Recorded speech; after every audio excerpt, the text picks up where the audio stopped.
জাইতুন যারা খায় দেহের যে ব্যাড কোলেস্টেরল আছে এই ব্যাড কোলেস্টেরলের পরিমাণ বাচ্চাদেরকে সরিষার তেল মালিশ করার পাশাপাশি জাইতুনের তেল মালিশ করবেন। দেহটাকে সুন্দর রাখবে কে? দাড়ির মধ্যে চুলের মধ্যে মালিশ করলে দাড়ি আর চুল সহজে পাকবে না। সুবহানাল্লাহ কইবেন না? নবীরা দাড়িতে চুলে এই জাইতুনের তেল মাখতেন। বিশ্বনবী নিজে বিশ্বনবীর দাড়িতে এবং চুলে জাইতুনের তেল মাখতেন। বিশ্বনবীর 63 বছর বয়সে বিশ্বনবীর চুল আর দাড়ি এই সবগুলো মিলে দাড়ি আর চুল পেকেছিল মাত্র 20টা। বিশ্বনবী জাইতুনের তেল মালিশ করতেন। এজন্য জাইতুন খেতে রাজি আছেন তো?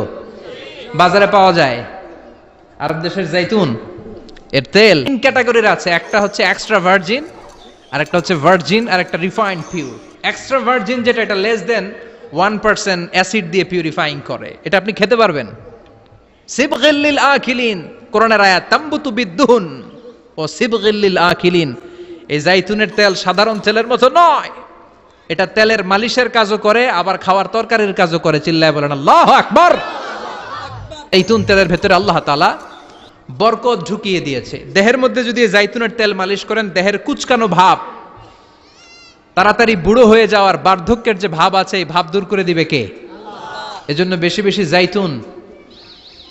জাইতুনের তেল ইউজ করতে রাজি আছেন তো?